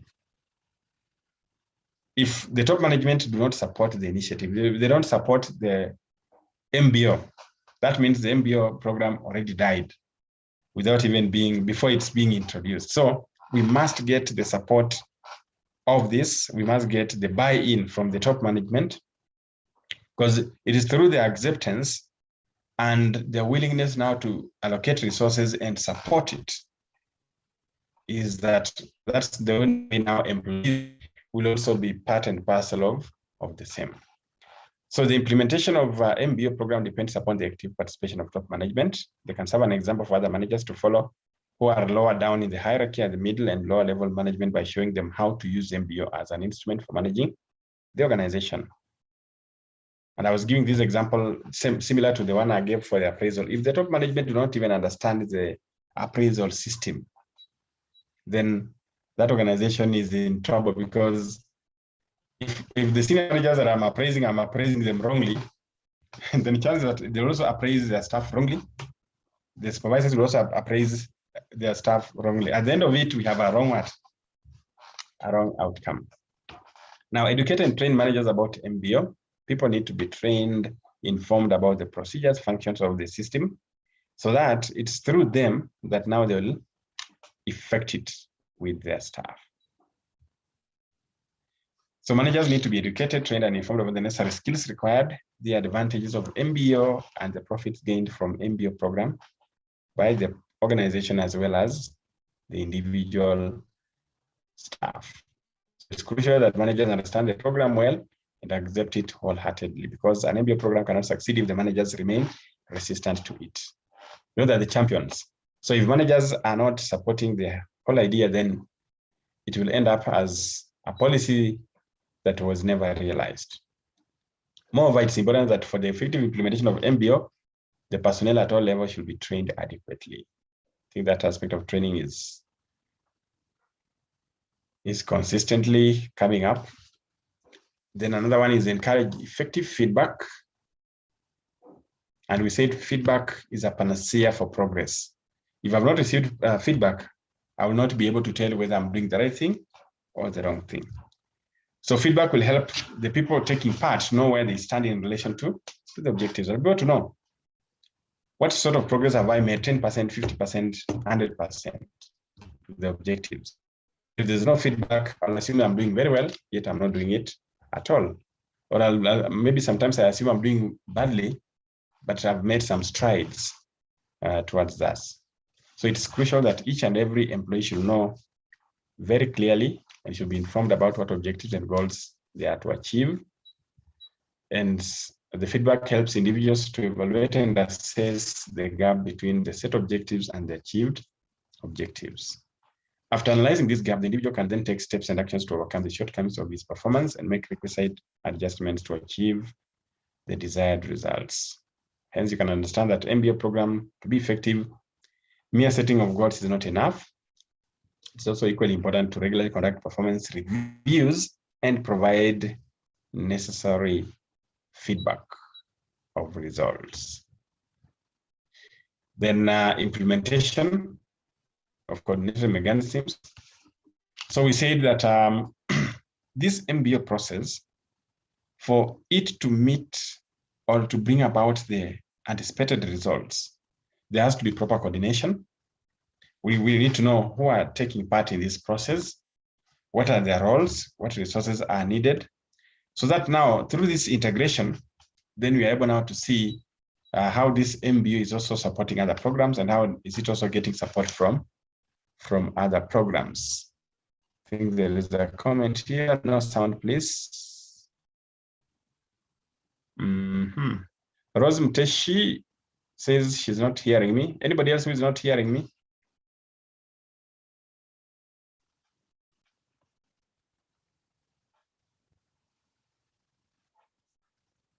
Okay, Christine says she can hear me. Okay, maybe Rose, you can check on your end. Maybe there was some slight flick on the internet connectivity on your end. Okay. Okay, all right. I think the rest are able to hear me clearly. So maybe Rose, you may check your connectivity. So as I was saying, it's important that we have this proper integration because we're able now to see how MBO is supported by other programs and also how does it support other programs. Other programs include planning, it includes HR development, product planning, product development, control, quality, financial planning, performance reviews, and performance management. Okay, so those are the other programs that MBO can be integrated with to foster achievement of objectives. So ladies and gentlemen, then organizations should very clearly distinguish and inform employees about the various roles and responsibility and authority relationships. This would help employees to clearly understand what is expected in the MBO system. So it is natural that cases where an employee has taken on a challenging assignment after discussion with his superior should be given adequate authority to accomplish these goals. So it's crucial for the success of an implemented MBO program that the manager should be willing to delegate sufficient authority to the subordinates. Now, how do we delegate authority? Normally, and this is, I know in every organization we have these people who don't go on leave. They don't take time to go on leave at all. And if they go on leave, they will delegate, they'll hand over information halfway so that they keep on, they're being consulted every now and then. They receive calls, they have to be told, can you respond to this email? Then they will remind them that, I'm on leave.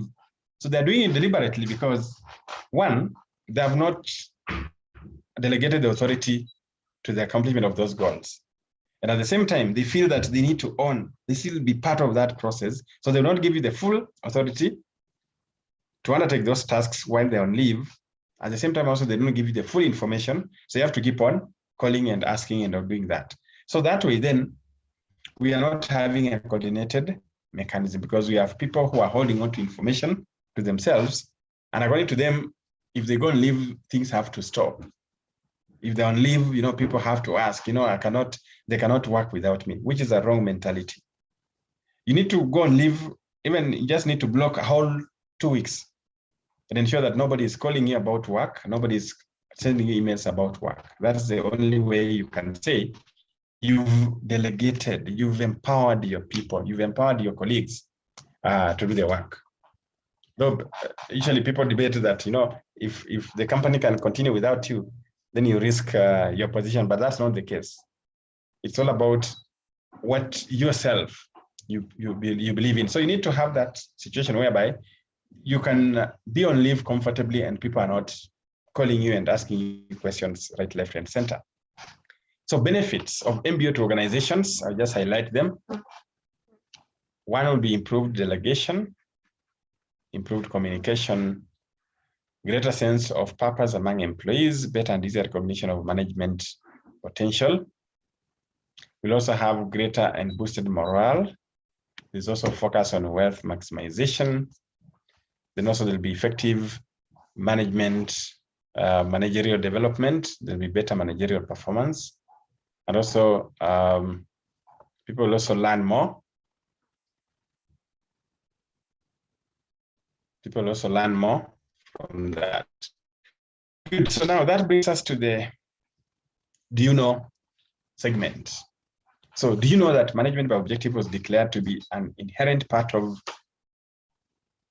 high performance way? Hence it became the widely applauded management style of HP, a company or a computer company.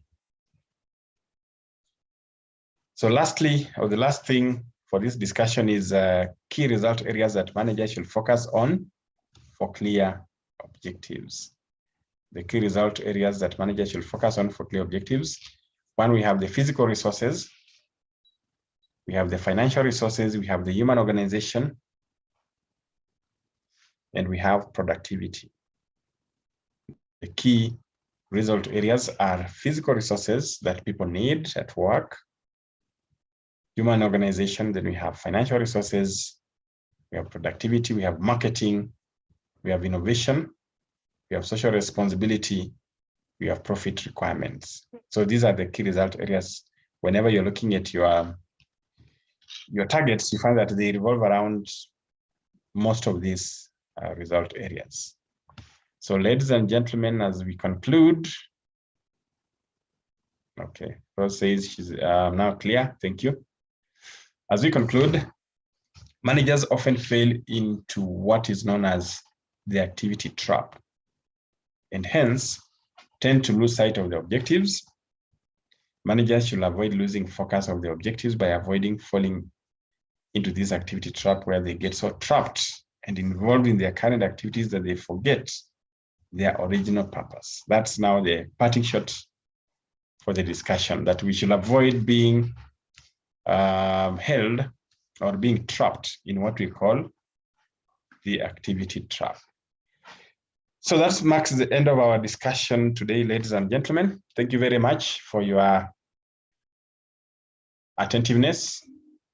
And for those who have participated, thank you very much. Let's always endeavor to share more of the experiences we've had, because it's through that that we learn. It's through that that we see how others are doing. It's through that that we benchmark. You know, you may not get time to go to another company to find out what they do, but through this forum, you're able now to get to know how that can be done. And it's always good also a forum for you to ask questions related to even the challenges you're having and how the people or the professionals here can help you on handling those kind of challenges that they could be having the same in their organizations or elsewhere. So to that, thank you very much. Unless if there's I can now open the floor for questions or comments, ladies and gentlemen.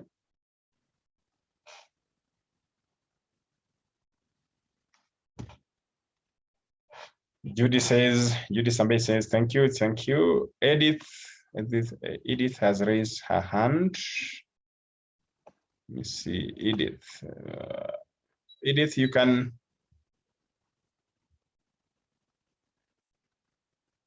unmute yourself, Edith.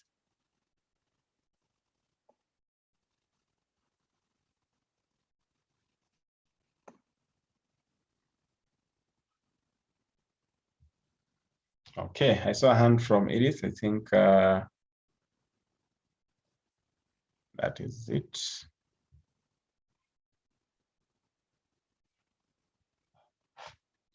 Okay. Erikinha, thank you very much.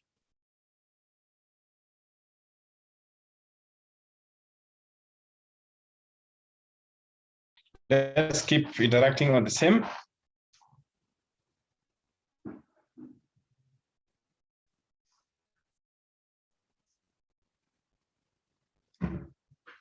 Thank you, Rose.